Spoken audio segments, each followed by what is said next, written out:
Hello दोस्तों हमारी app Vishnu economics school के स्टोर में इकोनॉमिक्स और कॉमर्स सब्जेक्ट से रिलेटेड 250 से अधिक कोर्स हैं। तो दोस्तों अगर आप यूजी में हो या पीजी में हो या आप यूपीएससी की तैयारी कर रहे हो या आपके पास यूजीसी नेट है या आप पीजीटी की तैयारी कर रहे हो या किसी और कंपटीशन की तैयारी कर रहे हो जहाँ पर इकोनॉमिक्स और कॉमर्स सब्जेक्ट है, तो आपके लिए हमारे पास कोर्स है। तो दोस्तों हमारी ऐप जरूर डाउनलोड कर लीजिएगा, विष्णु इकोनॉमिक्स स्कूल।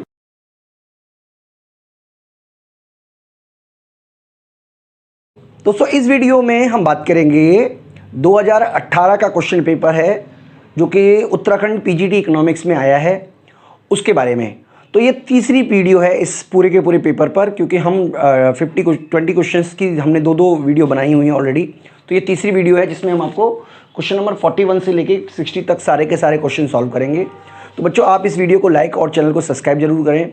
अगर आप ये वीडियो को लाइक करते हैं तो अगली जो वीडियो है वो, अगर आप 100 लाइक्स जैसे ही इस वीडियो पर आ जाएंगे वैसे ही आपको अगली जो पार्ट है वो रिलीज़ हो जाएगा। यानी कि आप पे भी डिपेंड करता है कि आप अगला पार्ट देखना चाहते कि नहीं देखना चाहते। अगर आप लाइक नहीं देते हैं तो मैं समझ जाऊँगा कि आपको इसकी ज़रूरत नहीं है। इसके अलावा बच्चों हम सीरीज़ शुरू कर रहे हैं जिसमें आपको जो भी क्वेश्चन पेपर हैं वो हम सारे के सारे क्वेश्चन पेपर सॉल्व कराएंगे। मतलब आप डिफरेंट पीजीटी के, नेट के, इसके अलावा एमसीक्यू क्वेश्चन पेपर सॉल्व कराएंगे। तो बच्चों आप ज़रूर इस चैनल को लाइक करें, सब्सक्राइब करें और रेगुलर हम ये वीडियो अपलोड करने की कोशिश करेंगे। तो हमने शाम का समय रखा हुआ है 7 to 8 का, उसमें आपको डेली 20 क्वेश्चंस के एमसीक्यू क्वेश्चन आपको मिलते रहेंगे। लेकिन डिपेंड इस बात पे भी करता है कि आप हमारी वीडियो को लाइक करते हैं कि नहीं करते, क्योंकि तभी हमें आइडिया हो पाएगा कि आप एमसीक्यू क्वेश्चन पेपर देखना चाहते।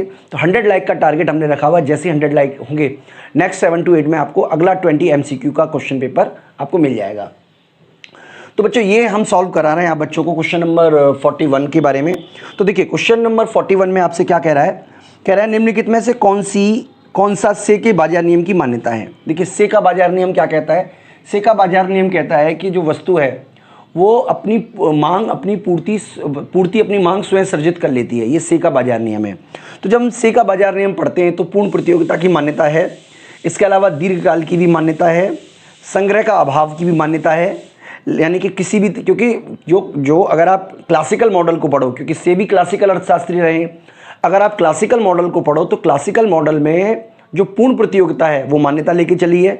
इसके अलावा ये भी माना गया है कि मुद्रा का काम जो है केवल ट्रांजैक्शन करना है, यानी कि विनिमय का माध्यम है, ना कि संग्रह का माध्यम। ये भी हमने ऑलरेडी पढ़ा हुआ है।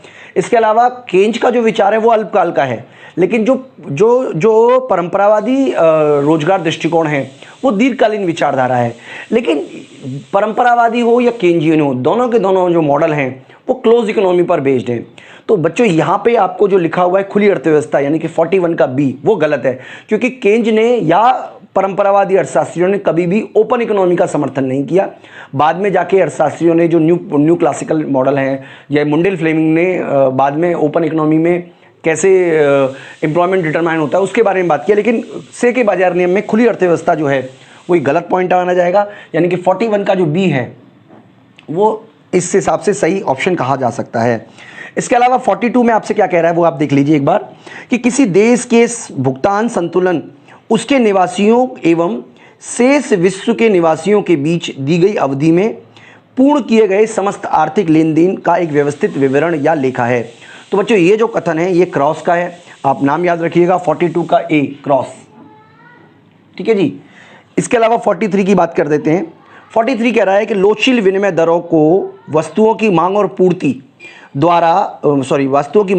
अथवा पूंजी के प्रवाह के द्वारा लोचशील तरीके से ऊपर और नीचे किया जा सकता है। यानी कि जो लोचशील विनिमय दर है उसमें विदेशी मुद्रा की मांग और पूर्ति के द्वारा और विदेशी मुद्रा की पूंजी के प्रवाह के द्वारा इसको अप एंड डाउन किया जा सकता है।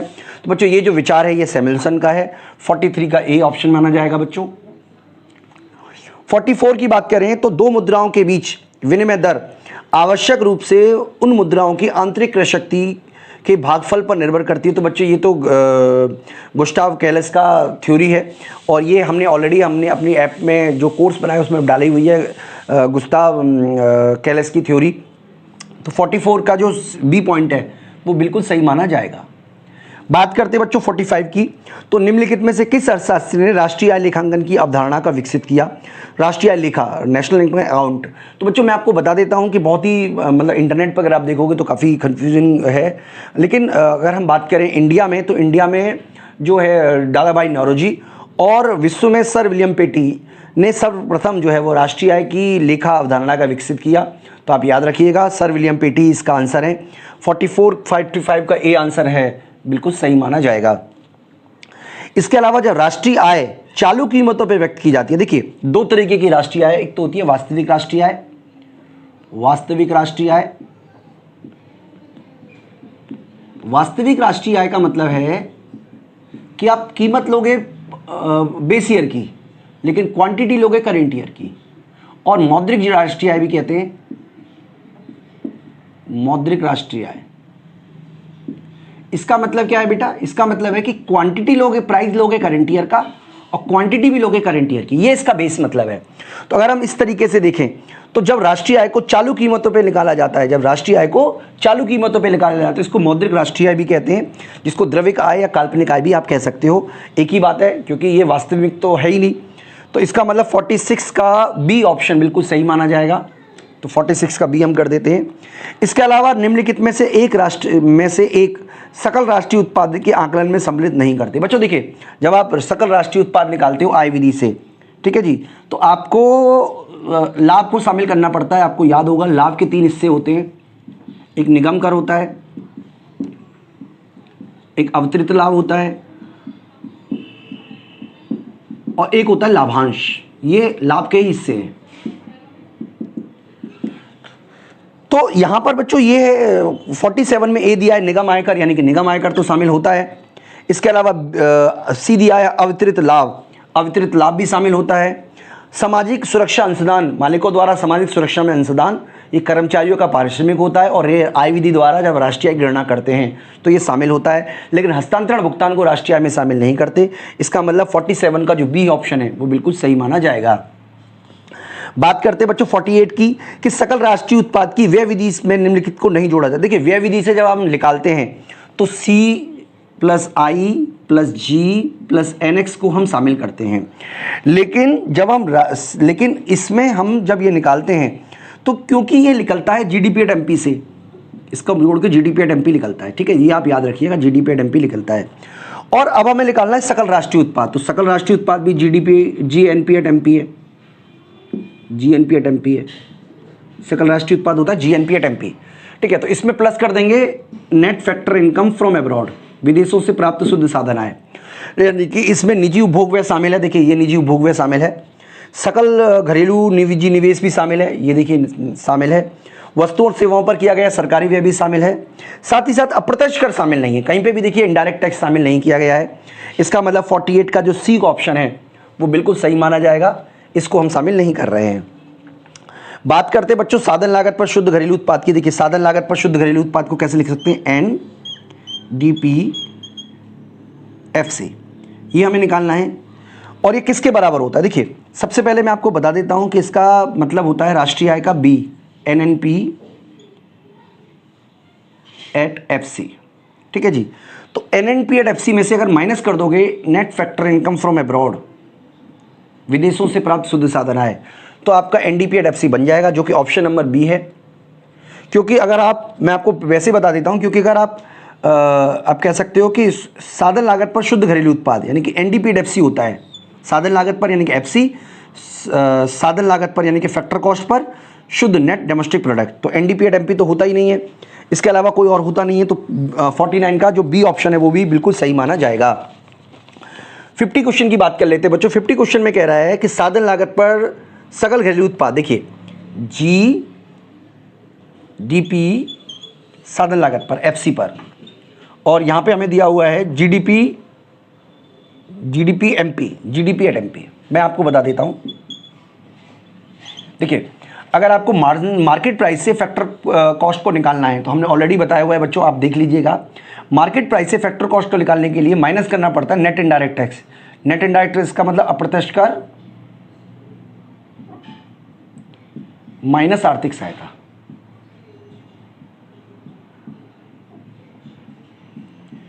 आप चाहो तो इस ब्रैकेट को खोल लो, तो जब ये ब्रैकेट खोलोगे तो ये वाला जो है वो प्लस के साइन में आ जाएगा। यानी कि अगर आपको जीडीपी एट एमपी निकालना है, से ये निकालना है, तो आपको माइनस करना पड़ेगा नेट इनडायरेक्ट टैक्स, यानी कि अप्रत्यक्ष कर माइनस आर्थिक सहायता। तो क्योंकि माइनस है तो इसलिए यहाँ पे प्लस हो जाएगा, यानी कि अल्टीमेटली आपको माइनस करना पड़ेगा अप्रत्यक्ष कर और प्लस करना पड़ेगा आर्थिक सहायता, तब जाके आपका ये वैल्यू निकलेगी। तो इस हिसाब से आप देखोगे तो ऑप्शन नंबर बी जो है वो बिल्कुल सही दिया हुआ है, यानी कि माइनस करेंगे अप्रत्यक्ष कर और प्लस करेंगे आर्थिक सहायता। तो 50 का जो बी ऑप्शन है वो बिल्कुल सही माना जाएगा। 51 की बात कर लेते हैं बच्चों। 51 में वो कह रहा है कि बाजार कीमत पर सकल घरेलू उत्पाद, देखिए बाजार कीमत पर सकल घरेलू उत्पाद, यानी कि बाजार कीमत पर सकल घरेलू उत्पाद एट मार्केट प्राइस पर, ये किसके बराबर होता है? मैं आपको बता देता हूं कि वस्तुओं की बाजार कीमत जो है, यानी कि वस्तुओं की बाजार कीमत मतलब देश के अंदर बिकी होगी, विदेशों में बिकी होगी, जो बाजार कीमत होती है वस्तुओं की, वो GNP एट MP के समान होती है, वस्तुओं की बाजार कीमत, ठीक है। और इसमें से अगर आप माइनस कर दोगे NFIA या net factor income from abroad, ये आप माइनस कर दोगे, यानी कि विदेशों से प्राप्त शुद्ध साधन आय को माइनस कर दोगे, तो आपकी जो वैल्यू है ये DP आ जाएगा। बच्चों मैं आपको बता देता हूँ तरीका क्या है, देखिए मैं यहाँ पे आपको समझा देता हूँ, क्योंकि काफ़ी सारे क्वेश्चन रिपीट हो गए, तो मुझे लगता है कि मैं आपको तरीका सिखाई देता हूँ। 1 मिनट में हटा देता हूँ, वरना वीडियो बाद में डिलीट करनी पड़ेगी। 1 मिनट, चलिए मैं आपको समझा देता हूँ बच्चों। तो देखिए सबसे पहले आपको क्या करना है, आपको याद रखना है N, ठीक है, DPFC, और यहां पे हम लिख लेते हैं GNP/MP।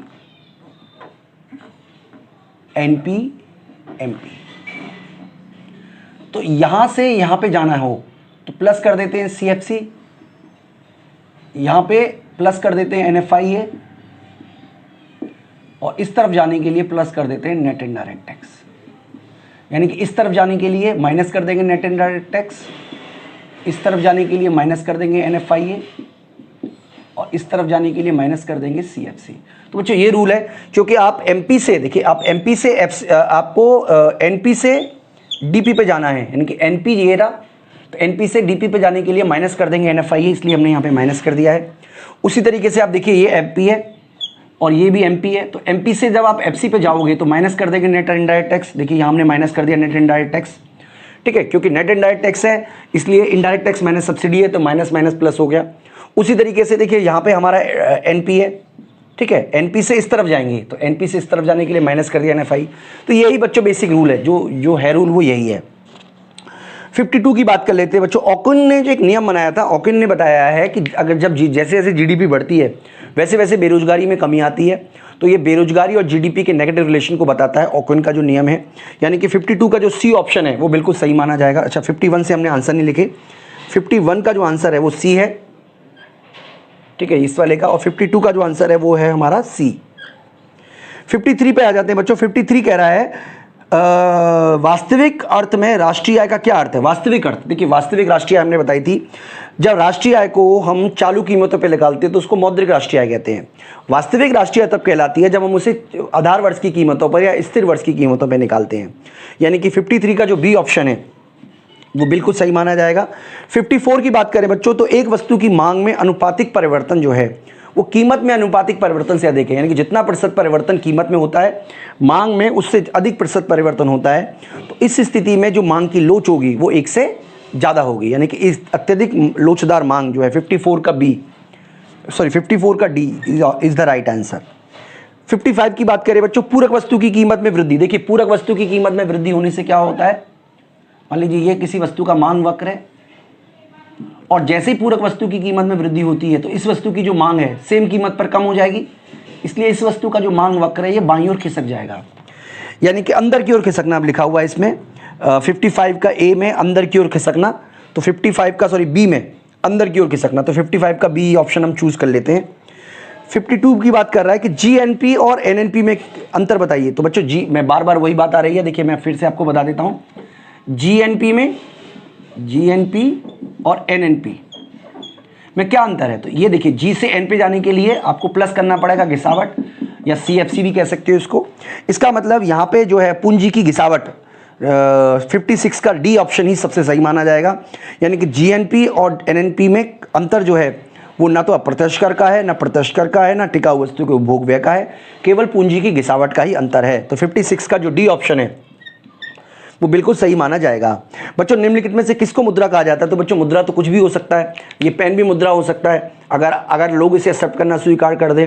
तो पहले वस्तु मुद्रा भी थी, पत्र मुद्रा भी है, ठीक है जी, चेक हो गया, ड्राफ्ट हो गया, ये भी मुद्रा के रूप में होते हैं। और लेकिन कानूनी मुद्रा की बात करें, अगर बच्चे यहाँ पे लिखा होता कानूनी मुद्रा किसे कहते हैं, तो कानूनी मुद्रा होती विधिग्राह मुद्रा, यानी कि कानूनी रूप से मुद्रा जो होती है वो विधिग्राह मुद्रा ही होती है। बाकी की सब मुद्राएं कानूनी मुद्रा नहीं होती हैं, लेकिन मुद्रा तो होती है।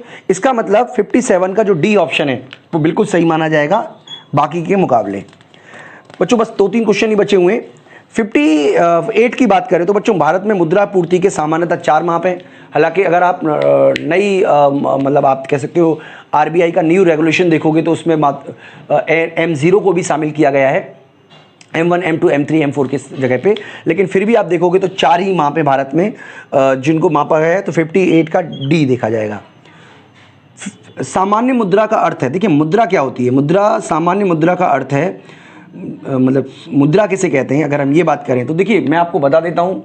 सामान्य मुद्रा मतलब M का मतलब हुआ C+D, ये होती है मुद्रा नैरो माइंड में, नैरो सेंस में, यानी कि चलन में जो मुद्रा है प्लस मांग जमा। इसका मतलब 59 का जो बी ऑप्शन है वो बिल्कुल सही माना जाएगा।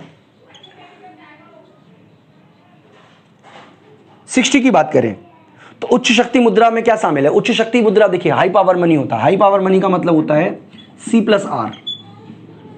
C+R का क्या मतलब बच्चों? करेंसी, यानी कि लोगों के पास जो पैसा है प्लस रिजर्व बैंक के पास जो पैसा जमा है उसको बोलते हैं C+R। तो इस हिसाब से देखेंगे तो 60 का जो सी पॉइंट है वो बिल्कुल सही माना जाएगा। तो बच्चों इस तरीके से हमने देखिए क्वेश्चन नंबर 41 से लेके क्वेश्चन नंबर 60 तक सारे क्वेश्चन सॉल्व किए।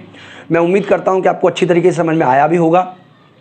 तो अगर आप चाहते हैं कि अगली वीडियो भी रिलीज़ हो तो आप ज़रूर इस वीडियो को लाइक कीजिएगा, क्योंकि जब तक आप लाइक नहीं करेंगे मुझे पता ही नहीं चलेगा कि आपको इस तरीके की वीडियो पसंद है या नहीं है। अपने फ्रेंड को ज़रूर शेयर कीजिएगा, क्योंकि बच्चों वीडियो बनाने में बहुत मेहनत लगती है, मैं आपको ये बताना चाह रहा हूँ।